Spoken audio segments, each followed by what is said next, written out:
What's happening, people? Back with another reaction, back with some more punk rock. Once again, big shout out to Chris, who shared Bombs Over Providence, a Canadian punk band, on their 2005 album Shake Your Body Politic, a name I still do enjoy. And indeed, like every track on this album, with one exception, which is called Broken Record, but every other track is like 10 or more words long in terms of the title.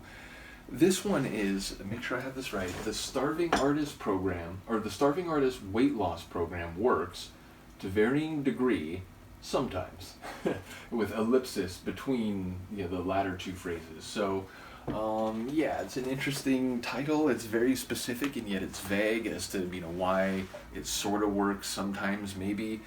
And the Starving Artist Weight Loss Program, the idea of perhaps making music that is very artistic and expressive and really staking out its own ideological terrain, but perhaps it's not overly catchy or it's a bit too intense or extreme, and so, the mainstream commercial musical world isn't going to pay it much mind. So perhaps the Starving Artist Weight Loss Program is that, you're doing this, you're trying to make art and music that expresses your ideas and so on, but if people don't buy it, you don't make money, meaning you can't eat, meaning you're a starving artist. So, I don't know. It feels like it's having fun with the concept of the classic starving artist. And fair to say, like, a lot of the song titles are not just, long, but they have a sardonic humor to them, they have a bit of sarcasm to them, so this one feels very much in that vein. Let's find out what it is. This is Bombs Over Providence and their track, The Starving Artist Weight Loss Program Works to varying degree, sometimes.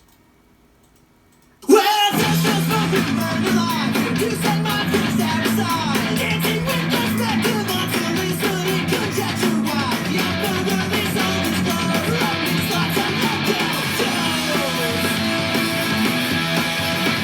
Well, these comments are we side. This blood made to draw the ride. Chasing fucking battles, down the gates, for the private wise. And I've heard about years ago.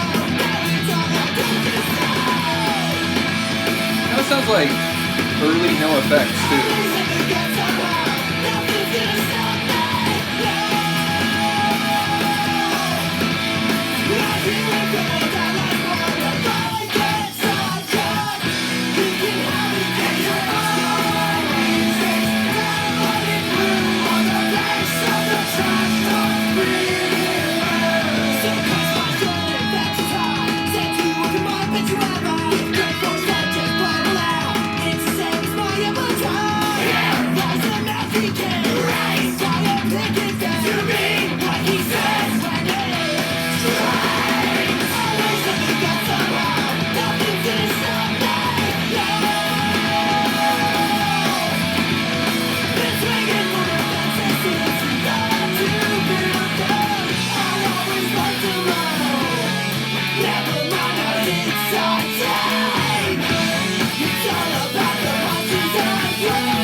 Composed. I didn't catch a lot of the lyrics. I'll check in a moment. Again, there's a couple like punk deep dives I'm doing now where now I feel sort of obligated to go through it after a first listen and just try to catch anything I didn't listen to. Whereas a lot of the deep dives I'll listen to it 3 or 4 times after the reaction and sort of pick up on the lines slowly. But again, with punk songs, there's a lot going on lyrically usually. So, but yeah, just to speak of the sonics first, it's another tune that's reminded me of Leftover Crack. They really do have a sound that reminds me, and vocally in particular, also was reminding me of early No Effects. And I mentioned before, some of the guitar work they do reminds me of like 90s Propaganda. So, lots of cool references in there. I enjoy all 3 of those bands. So, yeah, like sonically, I enjoy the place where that one was, and it was very dynamic. It kept sort of shifting and moving to new sections, but give me one moment and we shall look up the specific words for that one.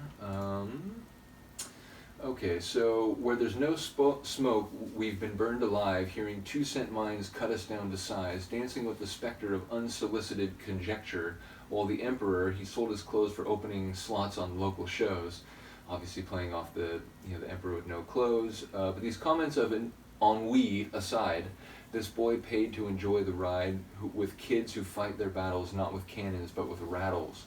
It was an eye for an eye about a year ago. Now it's all I told you so. And he always had the guts somehow, so nothing's going to stop me now. I've been swinging for the fences since you thought to build them. I always liked them low. And never mind the hits I take, it's all about the punches I throw. You're picking bones at the wrong damn table, boy. Swallow hard, I'm going to serve it to you now. How could one slip from a grace so small as to be dismissed by a single-file style, obscure hardcore archivists? Well, I'm still reeling from that fall. Look out below. Yeah, I don't know. I'm not quite sure what's happening here. Obviously, there's some lines about, like, a rebellious sort of attitude, and, he's always been swinging for the fences the moment people built them. Raised by a picket fence, to scream what he says. Here lies a mouthy kid. So press my shirt and fetch a tie. Set to work on my obituary eye. With great foresight, just a laugh. It's the same as my epitaph. Yeah, I don't know. It sounds like someone who's, burning hot and, who's not conforming to other people's standards, but also maybe like burning out and, reeling from a fall. So not quite sure what's happening. Curious to hear what Chris and others might say. But yeah, I do enjoy their sound a lot. Like I said, it's reminding me of a few bands that I've been very fond of for a long time. So yeah, curious to hear what people have to say about this one. Again, the titles, like, just wait till we go through the rest of them. There's some really funny ones on here. So once again, shout out to Chris for sharing this. Let me know what you think. I will see you next time. Peace.